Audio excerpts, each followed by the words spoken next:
Почитувани слушатели, ви посакувам Божји благослов. Денес ќе зборуваме за свештенството во Стариот и Новиот Завет. Факт е дека во Библијата постојано се спомнува свештенството и нивната богослужбена активност во рамките на Божјиот народ. Исто така, факт е дека улогата на свештениците се спомнува само во рамките на старозаветниот период до времето и појавата на Исус Христос со неговото распнување и воскресение.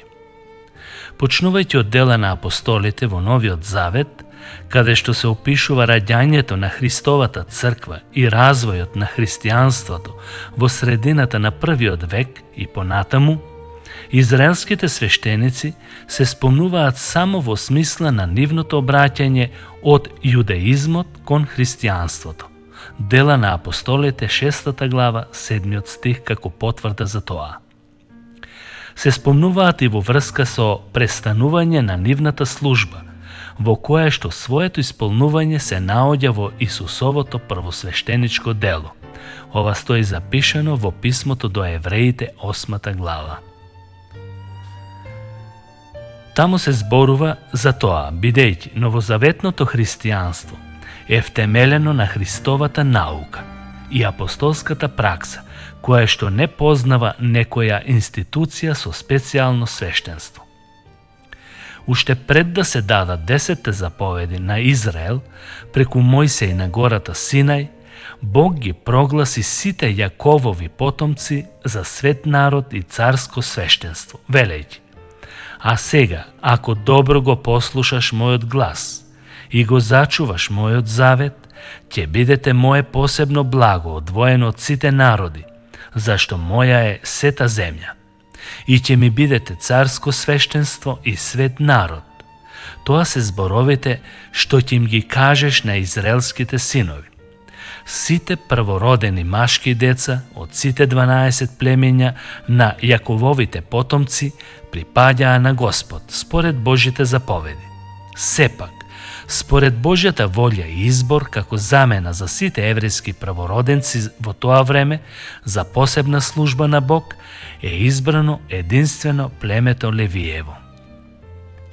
Ете, го зедов племето Левиево помеѓу сите израелски синови. Левитите имаа задача да бидат помошници на свештениците и да служат во шаторот на средбата и да се грижат за светите садови и останатите храмски предмети. А пак од друга страна и самите свештеници припаѓаа од Левиевото племе. Но за разлика од останатите левити, требало да имаат корени и потекло од Арон и неговите синови. Во времето на Давид имаше двајца свештеници од Ароновото потомство, Елеазар и Итамар. Тие биле поделени на 24 свештенички редови и биле поставувани исклучиво според Божјата волја со посебна облека, додека ја вршеле службата. Нивната служба се состоела од принесување на животински жртви пред Господ, кои што народот секојдневно ги носил за опростување на гревовите, или пак заради благодарност за Божите дарови. И сега се поставува прашање: има ли новозаветно свештенство? За разлика од старозаветните свештеници, кои во име на народот принесуваа жртви и влегуваа во шаторот на средбата, каде што останатиот народ немаше пристап во местото каде што се вршеше света служба, првосвештеникот кој беше посредник помеѓу народот и Бог влегуваше во најсветото место, тоест во Божјата присутност со крвна жртва од животно за опростување на гревовите на народот. Но новозаветните верници се во многу повозвишена положба од нив. Тие со молитва му приоѓаат на Бог преку жртвата која е еднаш за секојаш принесена. Исус Христос е нивен единствен посредник пред Бог, зашто Бог е еден и еден е посредникот меѓу Бог и луѓето, човекот Христос Исус. Врз основа на оваа посредничка улога, писателот на Евреите Павле ги охрабрува верниците да му пристапуваат во потполна слобода врз темел на пролиената крв на Исус Христос.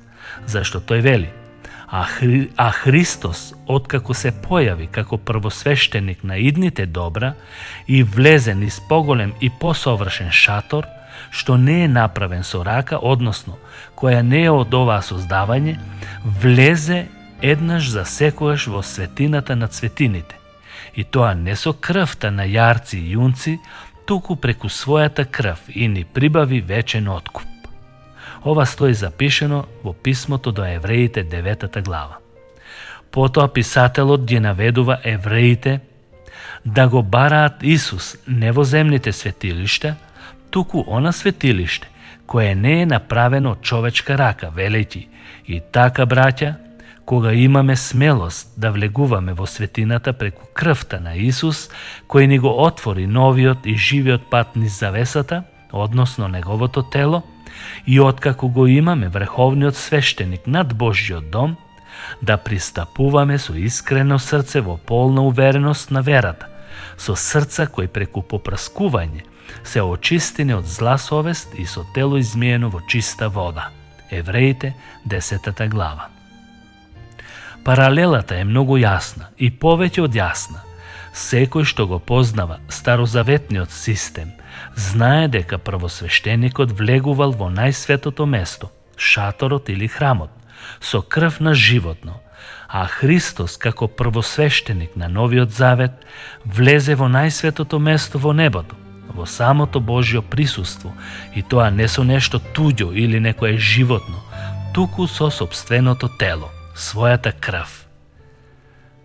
Затоа новозаветните верници му пристапуваат на Бог како свештеници кои во најсветото место влегуваат преку Христовата крв, очистени еднаш за секогаш. Единствената жртва што му ја даваат на Бог е нивниот посветен и угоден живот. Гледано преку призмата на Новиот Завет, може слободно да се каже дека во денешно време не постои улога на свештеник.